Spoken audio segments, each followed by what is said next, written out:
अस्सलामुअलैकुम वरहमतुल्लाहि वबरकातुहू। ધોરણ 10 સામાજિક વિજ્ઞાન પાઠ 10 ભાગ 5 ભારત અને કૃષિ.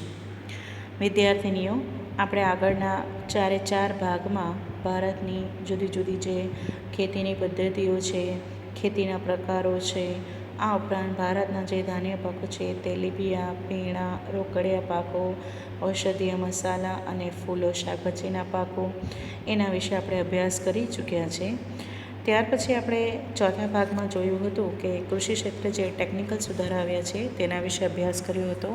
હવે આપણે આ પાઠ 10ના 5મા અને છેલ્લા ભાગમાં જે કૃષિ ક્ષેત્રે સંસ્થાકીય સુધારા આવ્યા છે તે ભારતીય અર્થકારણમાં કૃષિનું યોગદાન, અનાજ સંરક્ષણ અને ભારતની ખેતી પર વૈશ્વિકીકરણની અસરો વિશે અભ્યાસ કરીશું. તો ચાલો વિદ્યાર્થીનીઓ, આપણે શરૂ કરીએ.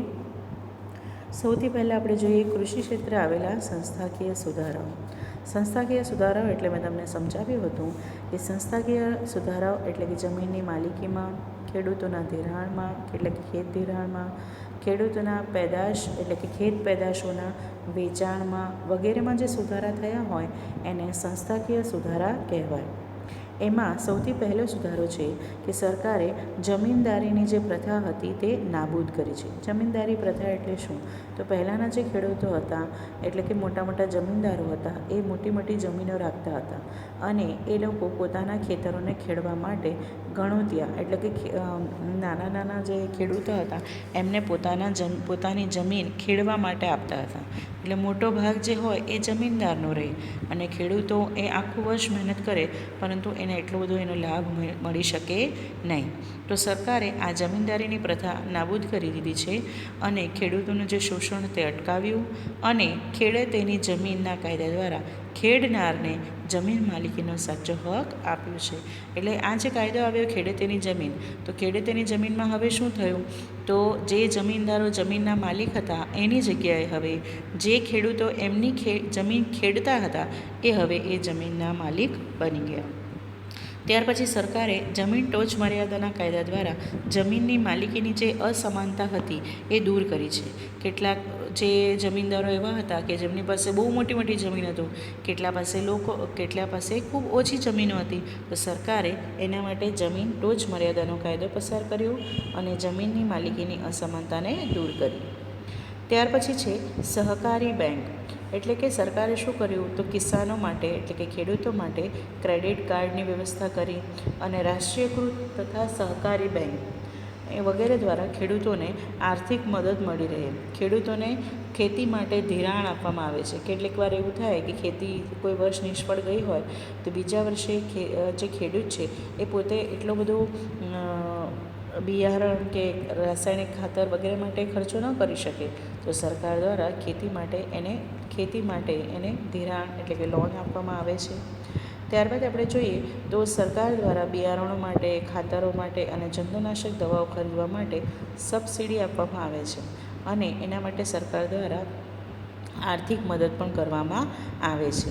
સબસિડી એટલે શું? તો દાખલા તરીકે આપણે કોઈ 100 રૂપિયાની વસ્તુ લેતા હોઈએ, સરકાર એની ઉપર આપણને સબસિડી આપે તો આપણે એ જે વસ્તુ છે, આ એક્ઝામ્પલ છે, તો સરકાર એ શું કરશે? ચલો તમે આ જે ફોટો છે એના આધારે હું તમને સમજાવી દઉં કે સોલર વોટર પંપ પ્લાન્ટ માટે 20 લાખમાંથી 12 લાખ સરકાર ચૂકવશે. એટલે શું છે? તો જે ખેડૂત છે એ સોલર વોટર પંપનો પ્લાન્ટ 20 લાખનો આવે છે, જ્યારે એ ખરીદવા જાય તો સરકાર એણે ફક્ત કેટલા રૂપિયા ભરવાના છે? 8 લાખ રૂપિયા.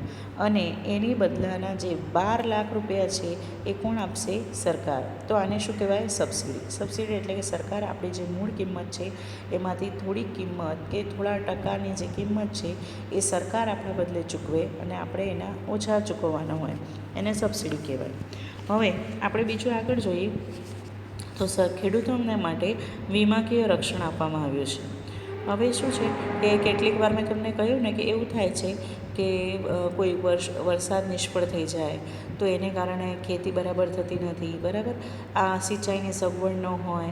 આ ઉપરાંત અત્યારે આ વર્ષ તો તમે જોયું છે કે 2020ના વર્ષમાં આપણે જોયું કે તીડના ટોળા આવતા હતા, એટલે કે તીડનું આક્રમણ થાય તો તે સમયે ઊભો પાક જે હોય છે એ પાક બરબાદ થઈ જાય છે, ખરાબ થઈ જાય છે. એવા ઘણા બધા કારણોસર જ્યારે ખેડૂતોનો પાક બરબાદ થઈ જાય, ખરાબ થઈ જાય, તો તે સમયે સરકાર દ્વારા શું કરવામાં આવે છે હવેથી કે પ્રધાનમંત્રી દ્વારા પાક વીમા યોજના બહાર પાડવામાં આવે છે. એટલે ખેડૂતોના જે ખેતીના પાકો છે એને વીમાકીય રક્ષણ હોય છે. જ્યારે એમનો પાક એવી રીતે નિષ્ફળ થાય તો સરકાર દ્વારા એ પાકનો વીમો ઉતરાવવામાં આવે છે કે એને કારણે એમને આર્થિક પૈસા સ્વરૂપે એની મદદ આપવામાં આવે છે. ત્યારબાદ આપણે જોઈએ ખુલ્લી હરાજી. ખુલ્લી હરાજી એટલે શું? તો માર્કેટ યાર્ડમાં, એટલે કે જ્યાં ખેડૂતો પોતાની ચીજવસ્તુ વેચવા માટે જાય છે, એ માર્કેટ યાર્ડમાં ખેત પેદાશોના વેચાણમાં સરકાર દ્વારા કાયદાકીય જોગવાઈ બનાવવામાં આવી છે. એટલે કે કાયદો બનાવવામાં આવ્યો છે અને એ પ્રમાણે ખુલ્લી હરાજી કરાવવામાં આવે છે. ખુલ્લી હરાજી એટલે કે સરકાર દ્વારા જે ખેડૂતોએ ઉત્પાદન કર્યું હોય એ ઉત્પાદનની સામે બોલીઓ બોલાવવામાં આવે છે. એટલે કે એમાં જે પહેલાંના સમયમાં શું હતું કે કોઈ એક વચ્ચેનો વ્યક્તિ હોય, મધ્યસ્થી હોય, એ વેપારીની પાસે જાય અને ભાવ નક્કી કરે અને પછી ખેડૂત પાસે આવીને ભાવ નક્કી કરે અને એવી રીતે એ એકબીજાને, ખેડૂત અને વેપારી સીધે સંપર્કમાં ના હોય પણ વચ્ચે કોઈ મધ્યસ્થી હોય અને એને કારણે એ જે મધ્યસ્થી વ્યક્તિ હોય એ ક્યાં તો વધારે નફો મેળવે, ક્યાં તો એ પોતાના વધારે પૈસાના ટકા રાખે, પોતાનું કમિશન વધારે રાખે. એટલે ખેડૂતને જેટલો લાભ થવો જોઈએ તેટલો થતો હતો નહીં. પરિણામે સરકારે શું કર્યું છે? ખુલ્લી હરાજી એટલે સામે હવે બોલી લગાવવામાં આવે છે અને એને પરિણામે ખેડૂતને એનો સીધો નફો મળે છે. ત્યારબાદ આપણે જોઈએ તો સરકાર દ્વારા ઘણી બધી સહકારી મંડળીઓની રજૂઆત કરવામાં આવી છે.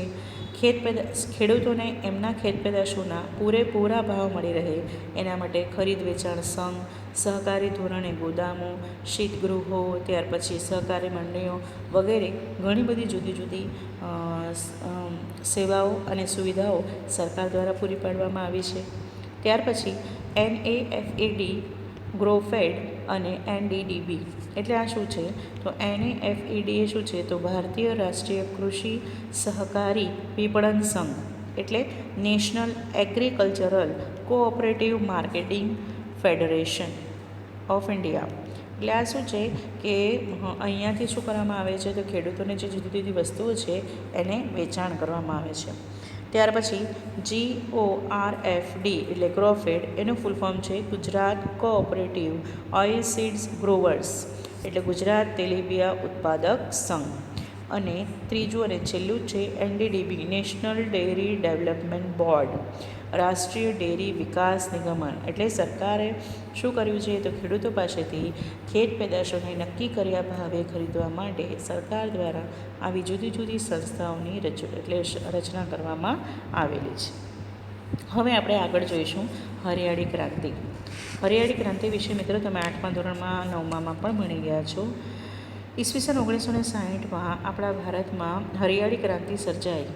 એ પહેલાંનો સમયગાળો એવો હતો કે ભારતમાં અનાજ માટે બહુ જ અછત હતી, બરાબર.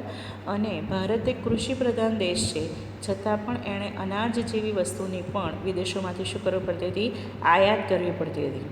તો આપણો દેશ તે સમયે શું હતો? પરાવલંબી હતો. પરંતુ આજે હવે આપણે જોઈએ તો આજે બિયારણોની જાતો એટલે કે જુદા જુદા બિયારણો જે છે એની જાતો સુધારવામાં આવી છે. રાસાયણિક ખાતરોનો ઉપયોગ વધારવામાં આવ્યો છે. આપણા જે ખેડૂત છે એ પ્રચંડ પુરુષાર્થ કરે છે. સિંચાઈની સવલતમાં વધારો થયો છે અને આ બધા પરિબળોથી કૃષિના ઉત્પાદનમાં જે અસાધારણ વધારો થયો છે એને હરિયાળી ક્રાંતિ અથવા તો ગ્રીન રેવોલ્યુશન કહેવામાં આવે છે. આગળ આપણે જોઈએ હરિયાળી ક્રાંતિનો મુખ્ય ઉદ્દેશ હતો કે કૃષિની જે ઉપજ છે તેમાં વધારો કરવો, ખેડૂતોને વધુ પ્રમાણમાં રાસાયણિક ખાતર અને કીટનાશક. આપણો મુખ્ય ઉદ્દેશ શું હતો કે હરિયાળી ક્રાંતિથી આપણી કૃષિની પેદાશમાં વધારો કરવો. પણ ખેડૂતોએ ધીમે ધીમે શું કર્યું? તો રાસાયણિક ખાતર અને કીટનાશકોનો એટલો બધો વધારે ઉપયોગ કરવા માંડ્યો કે જેને કારણે કૃષિનો ઉપયોગ જે છે એ ઉપયોગ એટલે કૃષિની જે ઉપજ છે એનું ઉત્પાદન છે એ ઉત્પાદનમાં તો વધારો થયો છે, બરાબર. પણ ધીમે ધીમે આપણે એ જે રાસાયણિક ખાતર છે એના સાઈડ ઇફેક્ટ્સ પણ આપણે જોઈ રહ્યા છીએ. હરિયાળી ક્રાંતિથી ઘઉં અને ડાંગરના પાકમાં પણ ખૂબ વધારે વિક્રમજનક ઉત્પાદન થયું છે, એટલે બહુ જ વધારે ઉત્પાદન થયું છે.